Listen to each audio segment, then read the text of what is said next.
Hi friends, मैं राधे अग्रवाल। आज का यह वीडियो खास करके मैं उन सारे सवालों का जवाब देने के लिए बना रहा हूँ जो कमेंट्स में आप लोगों ने मुझे पूछा है कि यदि कोई भी बिजनेस हम स्टार्ट करते हैं तो उसके लिए कौन कौन सा जरूरी रजिस्ट्रेशन करवाना है। तो यदि आप कोई भी बिजनेस कर रहे हैं या फिर नया स्टार्ट करने हैं तो कम से कम ये बेसिक रजिस्ट्रेशन, ये बेसिक सा डॉक्यूमेंट आपके पास जरूर होना चाहिए। यदि आप ऐसा करते हैं तो आपको अपने बिजनेस को आगे बढ़ाने के लिए और इसे ग्रो करने के लिए काफी ज्यादा हेल्प मिलेगा। यदि आप बैंक के पास भी जाते हैं लोन लेने के लिए, उसमें भी आपको इसमें मदद मिलेगी। साथ ही इस वीडियो में मैं यह भी बताऊंगा कि यदि आप कोई भी बिजनेस कर रहे हैं तो आप कम से कम क्या रिकॉर्ड अपने पास खुद से, जरूरी नहीं है आप ऑनलाइन रखें, ऑफलाइन ही उसे मेंटेन करें। तो बिजनेस रजिस्ट्रेशन का अगर हम लोग देखें बेसिक, तो आधार कार्ड जो आज के डेट में हर किसी के पास होता है, पैन कार्ड हर किसी के पास होता है। आप एक मोबाइल नंबर अपना, जो कि जरूरी है वो आधार से लिंक हो, ऐसा मोबाइल नंबर अपने आधार के साथ लिंक करा रहे। एक अपना ईमेल आईडी बना ले, बिल्कुल आसान है। आप देखेंगे आज मैं जो भी आपको रजिस्ट्रेशन का प्रोसेस जो बताने वाला हूँ वो बिल्कुल मिनिमल कॉस्ट में या फ्री आप कहे, उसमें आप अपना बिजनेस को रजिस्ट्रेशन करके और स्टार्ट कर सकते हैं। एक आप बैंक में करेंट अकाउंट खुलवा लें, यह भी मुफ्त में है। आप किसी भी नजदीक का बैंक में आप अपना करेंट अकाउंट खुलवा सकते हैं। साथ ही इसके बाद फिर आप अपना एक जो एमएसएमई रजिस्ट्रेशन होता है, जिसको हम लोग उद्योग आधार भी बोलते हैं, अभी हर जगह आप सुनते होंगे एमएसएमई एमएसएमई। तो एमएसएमई में रजिस्ट्रेशन के बाद गवर्नमेंट से मिलने वाला वो जितना भी बेनिफिट है उसका लाभ आप उठा सकते हैं और अपने बिजनेस का एक आइडेंटिटी मार्केट में बना सकते हैं। तो इसलिए मेरा यह सलाह है कि आप छोटे स्तर पर बिजनेस कर रहे हो या फिर बड़े स्तर पर, जो एमएसएमई का लिमिट है 100 करोड़ का टर्नओवर पर एनम का, अगर इस लिमिट के अंदर अगर आपका बिजनेस है तो आप जरूर यह एक रजिस्ट्रेशन करवा ले। यह भी फ्री ऑफ कॉस्ट है और ऑनलाइन वेबसाइट पर आप जा करके एमएसएमई का आप खुद से घर बैठ करके ही इस रजिस्ट्रेशन को करवा सकते हैं। इसका कोई भी चार्ज नहीं है। नेक्स्ट एक जो रजिस्ट्रेशन होता है ट्रेड रजिस्ट्रेशन, जो कि शॉप एंड एस्टेब्लिशमेंट एक्ट में किसी भी एस्टेब्लिशमेंट के लिए जरूरी है। तो यह एक आप रजिस्ट्रेशन जरूर करवा लें। कहाँ से होगा यह रजिस्ट्रेशन? आपका जो लोकल म्युनिसिपैलिटी का ऑफिस है, वहां से आप इस रजिस्ट्रेशन के लिए आवेदन कर सकते हैं। इसका भी बहुत ही मिनिमम कॉस्ट है जो कि आपको उस ऑफिस में बता दिया जाएगा। जीएसटी नंबर आप जरूर ले लें। बहुत सारे लोग ऐसा सोचते हैं कि जो एग्जेम्पशन लिमिट अगर 20 लाख का है तो 20 लाख से नीचे है तो हम जीएसटी का रजिस्ट्रेशन नहीं करवाएं। ठीक है, वह ऑप्शनल है, आप नहीं भी करवा के अपना बिजनेस कर सकते हैं। लेकिन जब आप जीएसटी में रजिस्ट्रेशन करवाते हैं तो आपको रिकॉग्निशन ज्यादा मिलता है अपने कस्टमर से। जब आप बैंक से लोन लेने के लिए जाते हैं तब, क्योंकि आपका सारा जो लेखा जोखा होता है जीएसटी रजिस्ट्रेशन के बाद वो पक्के में होता है, और जब आपका जो रिकॉर्ड होता है वो पक्के में होता है, तो मार्केट में आपको बाजार में चाहे बैंक हो चाहे गवर्नमेंट का जो भी सब्सिडी या फिर अदर जो इंसेंटिव स्कीम है, और आपके कस्टमर भी आपको ज्यादा रिकॉग्नाइज करते हैं। आपका रिकॉर्ड प्रॉपर होने लगता है। तो फ्यूचर में जब आप बिजनेस को ग्रो करना चाहते हैं तो उसमें ये काफी भी आपको हेल्प करता है। तो मेरा यह सलाह है अपने व्यूअर को, आप चाहे छोटे स्तर पर ही क्यों ना कर रहे हो अपना बिजनेस, आप जीएसटी का रजिस्ट्रेशन जरूर करवाएं और कोशिश करें अपने सारे लेन देन को पक्के में करने का। आप इनवॉइस दीजिए और जो पैसा आता है उसे डेली का डेली अपने बैंक का करेंट अकाउंट में आप जमा कराएं। जीएसटी का रजिस्ट्रेशन बिल्कुल मुफ्त है। आप ऑनलाइन जीएसटी के पोर्टल पर जा करके उसे खुद से भी कर सकते हैं। अगर आपको दिक्कत आ रहा है तो नजदीक पे बहुत सारे जीएसटी का जो हेल्प सेंटर खोल करके रखे हैं, उनके पास आप जा करके उसका रजिस्ट्रेशन करवा सकते हैं। ऑफिशियल फीस जो इसका है वो फ्री है। जो कंसल्टेंट है वो अपना कुछ जो भी आपसे चार्ज ले ले वह ले सकते हैं। लेकिन अगर आप या आपके घर में कोई भी इंटरनेट ऑपरेट करना जानते हैं तो यूट्यूब पर जीएसटी का रजिस्ट्रेशन का आप कई सारा वीडियो है, उसे देख करके आप खुद भी उसका रजिस्ट्रेशन कर सकते हैं। तो मेरा यह सलाह है कि आप ये बेसिक सा रजिस्ट्रेशन अपने बिज़नेस का ज़रूर करवाएँ, चाहे आप नया बिज़नेस स्टार्ट करना चाह रहे हो या फिर आप पहले से बिज़नेस को चला रहे हो। ये डॉक्यूमेंट आप अपना तैयार रखें। अगर इस सारे रजिस्ट्रेशन के साथ आप अपना बिज़नेस करते हैं, तो इससे आपको हेल्प मिलता है अपने बिज़नेस को ग्रो करने में, अपने बिज़नेस को एक्सपेंड करने में, ठीक है? तो और आप देख रहे हैं कि ये सारा रजिस्ट्रेशन में आपका जो कॉस्ट आने वाला है वो बिल्कुल मिनिमम है। Aadhaar, PAN, mobile, email ID, bank account ये फ्री है, उद्योग एमएसएमई भी फ्री है, जीएसटी भी फ्री है, ट्रेड लाइसेंस का कुछ म्युनिसिपैलिटी का अपना कुछ नॉमिनल सा चार्ज होता है, वो आपसे चार्ज लेंगे। Import export code. अब जबकि अगर आपका ये विजन है कि आप अपने बिजनेस को धीरे धीरे आगे बढ़ाएंगे, तो फिर आपको मैं ये सलाह दूंगा कि आप इन सभी रजिस्ट्रेशन के साथ एक इंपोर्ट एक्सपोर्ट कोड का भी रजिस्ट्रेशन करवा लें। इसका भी चार्ज बिल्कुल मिनिमम है, जो कि आप ऑफिशियल वेबसाइट पर जाकर के अप्लाई कर सकते हैं। 3 दिन के अंदर ये रजिस्ट्रेशन नंबर आपका आ जाता है। इसमें आपको 275 का ऑफिशियल जो फीस है, जो कि लाइफ टाइम फिर फ्री होता है। उसके बाद आपको इसमें एनुअल मेंटेनेंस या फिर उसे रिन्यूअल करवाने के लिए कोई भी एक्स्ट्रा चार्ज नहीं देना होता है। कोई भी इसका एडिशनल कंप्लायंस ऐसा नहीं है जिसके लिए आपको एडिशनल चार्ज देना पड़े। लेकिन आईसी कोड जब आपके इनवॉइस पर जब प्रिंट रहेगा और जब आप मार्केट में जब डील करोगे लोगों से, हर जगह ये कोड अगर आप कोट करते हो, तो सामने वाले को समझ में आता है कि नहीं, आप एक सिस्टमैटिक ढंग से अपने बिजनेस को कर रहे हो। इससे आपको रिकॉग्निशन मिलता है। जरूरी नहीं है कि आप इंपोर्ट या एक्सपोर्ट कर रहे हो, लेकिन आईसी कोड आपके पास है तो आपके लिए पूरा दुनिया का बाजार खुला हुआ है। आप पूरी दुनिया से आयात या फिर निर्यात कर सकते हैं अपने बिजनेस में जरूरी जो प्रयोग होने वाला जो अगर प्रोडक्ट है तो आप देख सकते हैं बिल्कुल कितने कम दाम पर, कितने कम फीस खर्च करके और आप अपने बिज़नेस को किस तरह से बाज़ार में आप रिकॉग्नाइज़ करवा सकते हैं। इसके बाद फिर ये जो एक और रजिस्ट्रेशन है ट्रेडमार्क, इसको भी कि ब्रांड रजिस्ट्रेशन भी बोलते हैं। आप कोई भी प्रोडक्ट बना रहे हैं या फिर सर्विस दे रहे हैं, तो ये रजिस्ट्रेशन लिए बिना भी आप उस काम को कर सकते हैं। लेकिन ये रजिस्ट्रेशन फिर से इसलिए ज़रूरी हो जाता है क्योंकि आपका जो आगे का विज़न है वो अपने बिज़नेस को एक्सपेंड करना है। तो जब आपके पास ट्रेडमार्क का भी जब रजिस्ट्रेशन रहेगा, तो आप हर जगह अपने ट्रेडमार्क को कोट करेंगे अपने प्रोडक्ट के साथ।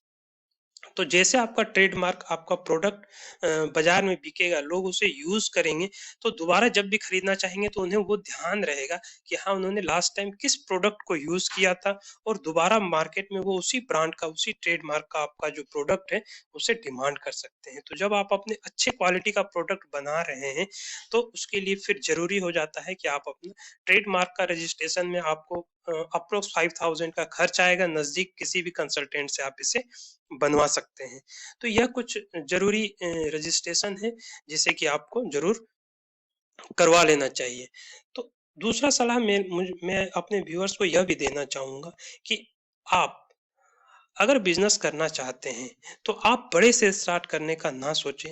आपके पास जो भी थोड़ा बहुत पूँजी है, आप घर से ही, ज़रूरी नहीं है कि आप फैक्ट्री लगाएँ, बड़ी-बड़ी मशीनरी लगाएँ, बैंक से कई लाख रुपया का लोन लें, प्रोजेक्ट फाइनेंस करवाएँ, उसके बाद बिज़नेस स्टार्ट करें। ऐसा करने का आप नहीं सोचें। अगर आपको एक सफल एंटरप्रेन्योर्स बनना है, आप घर से ही बिज़नेस को स्टार्ट करें। आपके पास जितना भी पैसा है, आप उससे ही बिज़नेस को स्टार्ट करें। भले ही आपके पास 10,000 रुपया ही क्यों ना हो, लेकिन अगर आप मैन्युफैक्चरिंग में जाना चाहते हैं या फिर कोई सर्विस एंटरप्राइज में आप एंटर करना चाहते हैं, आप उसे अपने घर से ही स्टार्ट करें। जितना भी आपके पास पैसा हो, मिनिमम से मिनिमम पैसा भी है, तो भी आप उसे स्टार्ट करें। कई ऐसी बिज़नेस है जिसे आप घर से बहुत आसानी से बिना किसी मशीनरी, बिना किसी माने हाई पावर कनेक्शन का आप स्टार्ट कर सकते हैं। मसाला उद्योग है जिसे आप घर से ही स्टार्ट कर सकते हैं। पापड़ का उद्योग है जिसे आप घर से ही लगा सकते हैं। ज़रूरी नहीं कि आप 10 क्विंटल कई टन में आप प्रोडक्शन स्टार्ट करें, बड़ी-बड़ी मशीनरी लगा के आप स्टार्ट करें। आप बिल्कुल छोटे से अमाउंट से, छोटी सी क्वांटिटी से कुछ लोग के साथ, 1-2 लोग के साथ ही अपने घर में उस बिज़नेस को स्टार्ट कर सकते हैं। आप 10 केजी से स्टार्ट कीजिए। आप देखिए ये सब बिज़नेस का जो डिमांड है मार्केट में कितना ज़्यादा है। अगर आपका क्वालिटी है और आप उसे मेंटेन कर सकते हैं, तो फिर आप देखेंगे कि हर महीना उसमें जो है मल्टीप्लिकेशन में आपका जो क्वांटिटी है वो बढ़ते चला जाएगा। जिस बिज़नेस को आप 2 लोग में 1 या 2 लोग में और 10,000 की पूँजी से आप स्टार्ट किए थे, वो देखते ही देखते 10 लाख और 10 करोड़ और 2 एम्प्लॉयी से लेकर के 100 एम्प्लॉयी तक बिल्कुल आसानी से पहुँच सकता है। तो यदि आप खुद के साथ-साथ अपने और नज़दीक के कई लोगों को आप अगर रोज़गार देना चाहते हैं, तो आप इस तरह से स्टार्ट कीजिए। इसलिए मैंने कहा कि आप ब्रांड रजिस्ट्रेशन करवाएँ। ये सारा रजिस्ट्रेशन आप करवाएँ। जो भी बिज़नेस करें वो पक्का में करें। आप इनवॉइस प्रिंट करवा लें। इनवॉइस को कॉपी प्रिंट करवा लें। भले आप ₹100 का ही माल बेचते हो अपने नज़दीक के बाज़ार में।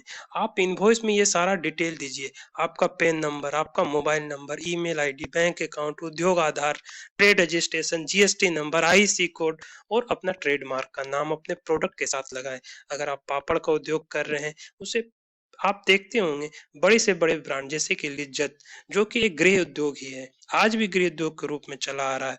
वो सफ़ेद प्लास्टिक में आज भी उसका प्रोडक्ट आता है। एक सिर्फ़ उसमें कागज़ डाला हुआ रहता है अपना ट्रेडमार्क का। आप उस तरह से बिज़नेस को स्टार्ट करें। बिल्कुल, आप देखेंगे आज भी अच्छे क्वालिटी का कोई भी प्रोडक्ट है जो होममेड है, तो मार्केट में उसका कोई कॉम्पिटिशन नहीं है। आपको सिर्फ़ क्वालिटी मेंटेन करना है।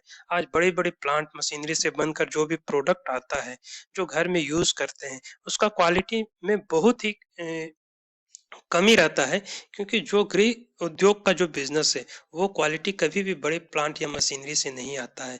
तो ऐसे कई हज़ार बिज़नेस है, जिसे आप घर में ही काफ़ी कम पूँजी से स्टार्ट कर सकते हैं और जैसे-जैसे आपका जो टर्नओवर और बिज़नेस बढ़ते चला जाएगा, आपका पूरा जो रजिस्ट्रेशन रहेगा और रिकॉर्ड रहेगा, तो जैसे-जैसे आपके साथ दूसरे लोग जुड़ते चले जाएँगे, आप लोगों को रोज़गार देने लग जाएँगे, आपको बैंक के पास जाने का ज़रूरत नहीं पड़ेगा ज़्यादा लोन लेने के लिए।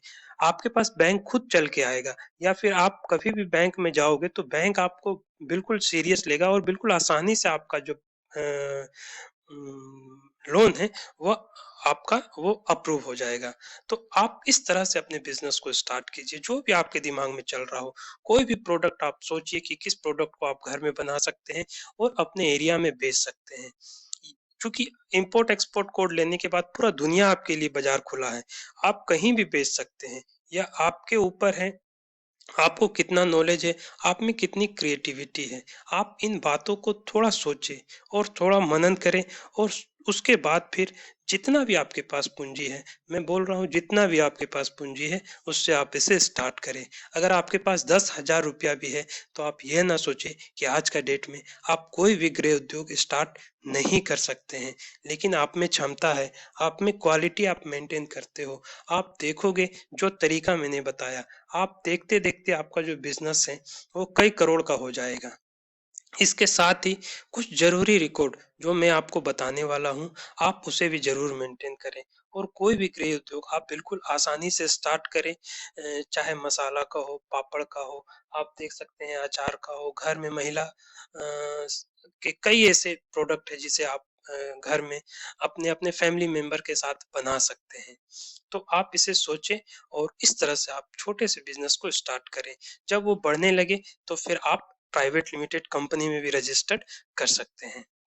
कुछ ज़रूरी रिकॉर्ड जो आप ज़रूर मेंटेन करें।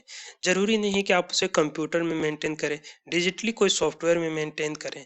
आप आप बाज़ार में देखते हैं या आप किसी भी दुकान में जाते होंगे तो आप देखते होंगे कि लोग अपने पास कुछ खाता के रूप में रखते हैं, कुछ डायरी के रूप में रखते हैं। आप वैसा-वैसा 4-5 जो डायरी है बाज़ार से खरीद लाएँ और उसी में अलग-अलग डायरी को अलग-अलग नाम दे दें। जैसे कि एक परचेज़ रजिस्टर में करना आपको क्या है, जितना भी आप माल खरीदेंगे, रॉ मटेरियल खरीदेंगे या फिर अपने बिज़नेस से संबंधित कुछ भी अगर आप परचेज़ करते हैं, उसका इनवॉइस आपको मिलता है।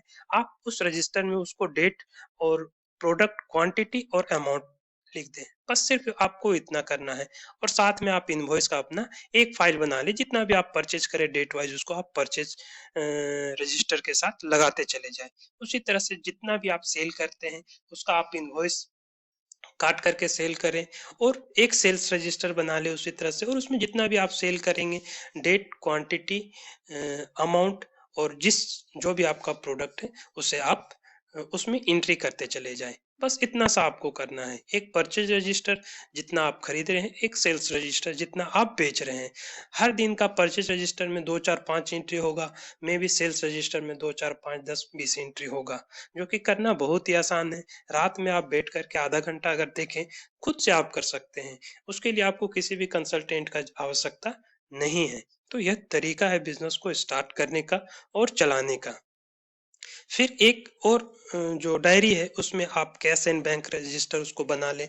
उसमें आपको क्या करना है, जो भी नकद का जो लेन-देन है या जो पैसा आपने नकद में आया और जो बैंक में जमा किया, तो कैश और बैंक में होने वाला सारा ट्रांज़ैक्शन को उसमें आपको लिखना है। बहुत ही आसान है, घर में कोई भी थोड़ा-सा भी पढ़ा-लिखा लोग है, वो इसे आसानी से कर सकते हैं। आप देखते होंगे अपने नज़दीक में कई ऐसे दुकानदारों को जो कि अपने पास डायरी रखते हैं। वो क्या रखते हैं? वो यही सब रखते हैं और उसमें आसानी से बिल्कुल उसमें एंट्री कर सकते हैं। एक और ज़रूरी रजिस्टर जो कि स्टॉक रजिस्टर है। आप अपने रॉ मटेरियल और फिनिश गुड्स का पूरा लेखा-जोखा रखिए। कितना रॉ मटेरियल आपने खरीदा, उससे कितना स्टॉक तैयार हुआ और जब आप स्टॉक को सेल किए, तो उसके बाद आपके पास प्रेज़ेंट में क्या स्टॉक बचा। जब ये रजिस्टर आप मेंटेन करते हैं या रिकॉर्ड मेंटेन करते हैं, तो आप देखेंगे कि आपको अपने बिज़नेस को जब भी ऑनलाइन करना है, तो कितना आसान होगा चीज़ों को करना। जब लोन लेना है, तो कितना आसान होगा चीज़ों को करना। और जब आप अपने बिज़नेस को एक्सपेंड करना चाहते हैं, तो वो बहुत ही आसान हो जाएगा। साथ ही आप एक बुक प्रिंट करवा लें, इनवॉइस बुक, जिसको इनवॉइस बुक कहते हैं या फिर बिल बुक कहते हैं। उसे आप वो प्रिंट करवा लें और उसमें अपना जो फर्म का जो नाम है, वो प्रिंट करवा लें और पीछे जितना भी मैंने आपको जो रजिस्ट्रेशन बताया, वो सारा रजिस्ट्रेशन का नंबर आप उसमें मेंशन कर दें। जब आप उतना रजिस्ट्रेशन का नंबर आप उसमें मेंशन करेंगे, आप जब किसी को अपना प्रोडक्ट बेचेंगे और जब उस इनवॉइस के साथ बेचेंगे, तो उसका आपके प्रति जो एक भावना होगा, आपके साथ जो बिज़नेस का डील करने का एक तरीका होगा, वो बिल्कुल बदला हुआ होगा। वो समझ जाएँगे कि नहीं, इनका एक तरीका है, एक प्रॉपर वे में, तो ज़रूर इनके पास क्वालिटी भी होगा, क्वांटिटी भी होगा और जो रेट भी है, वो सही होगा। कहने का मतलब है कि आपको रिकॉग्निशन मिलेगा। चाहे वो आपके जो छोटे पार्टी हो या फिर बड़े पार्टी हो। तो इस तरह से आप अपने बिज़नेस को स्टार्ट करें और चलाएँ। साथ ही साथ आप कोशिश कीजिए हर साल अपना इनकम टैक्स रिटर्न फ़ाइल करने का। जो भी आपको आय होता है उसे आप इनकम टैक्स रिटर्न, यह फ्री होता है इनकम टैक्स के वेबसाइट पे जाकर के। अगर आप थोड़ा-सा इंटरनेट चलाना या फिर आप नज़दीक में किसी कंसल्टेंट से भी आप फ़ाइल करवा सकते हैं। बहुत ज़्यादा पैसा आज के समय में नहीं लगता है। 1500, 700 में कोई भी आपका 1 साल का रिटर्न फ़ाइल कर देगा। साथ ही सेल टैक्स का भी रिटर्न आप जिसे कि जीएसटी रिटर्न बोलते हैं, उसे भी आप प्रॉपर्ली आप फ़ाइल करवाएँ। मैं कह रहा हूँ भले ही आपका जो सेल है वह 1 लाख रुपया का ही हो, 2 लाख रुपया का ही हो, 5 लाख रुपया का ही हो, 10 लाख रुपया का हो, जो भी है, लेकिन आप उसका रिटर्न प्रॉपर्ली डालें। जब आप रिटर्न आप डालते हैं, तो आप देखेंगे ये सारा रिकॉर्ड रहने के बाद फिर आपका बिज़नेस कैसे ग्रो करने लगता है, कैसे आपके पास अपॉर्च्युनिटी बढ़ने लग जाता है। तो इस तरह से आज का मेरा ये जो अ, वीडियो था, वो ख़ास करके आपको ये बेसिक जानकारी देने के लिए है, जो बार-बार जो व्यूअर्स कमेंट में पूछ भी रहे थे कि हमें बिज़नेस के लिए क्या-क्या रजिस्ट्रेशन करवाना चाहिए और क्या-क्या रिकॉर्ड मेंटेन करना चाहिए। तो मेरा यह सलाह मेरे सारे व्यूअर्स से है, जो भी अपना बिज़नेस स्टार्ट करने का सोच रहे हैं, वह इस वे से सोचे और इस तरह से स्टार्ट करें। ज़्यादातर लोग सिर्फ़ प्लान करते रह जाते हैं और बैंक में चक्कर लगाते रह जाते हैं या ये कोशिश करते रह जाते हैं कि हमें लोन मिले तो फिर हम प्लांट लगाएँ, बड़ा मशीन लगाएँ और फिर उस तरह से बिज़नेस को बड़े पैमाने में स्टार्ट करें। तो उनका सपना वो सपना ही रह जाता है क्योंकि आइडिया के बेसिस पर बैंक आपको कभी भी लोन नहीं देता है। लेकिन जब आप अपने आइडिया को छोटे लेवल से एग्ज़ीक्यूट करते हैं और धीरे-धीरे जब उसको बढ़ाते हैं और इस तरह से जब आपको नॉलेज, एक्सपीरियंस और एक्सपोज़र होते चला जाता है बिज़नेस का, तब फिर आप कहीं भी जाते हैं, कोई भी चीज़ सोचते हैं, प्लान करते हैं, तो उसमें आपको हर कोई हेल्प करता है और मदद करता है और वो आप धीरे-धीरे ग्रो करते चले जाते हैं। आपके साथ-साथ आपके नज़दीक के और भी कई लोगों को रोज़गार मिलते चला जाता है और आपके साथ-साथ उनके भी घर में जो रोज़ी-रोटी का एक साधन आप बना देते हैं।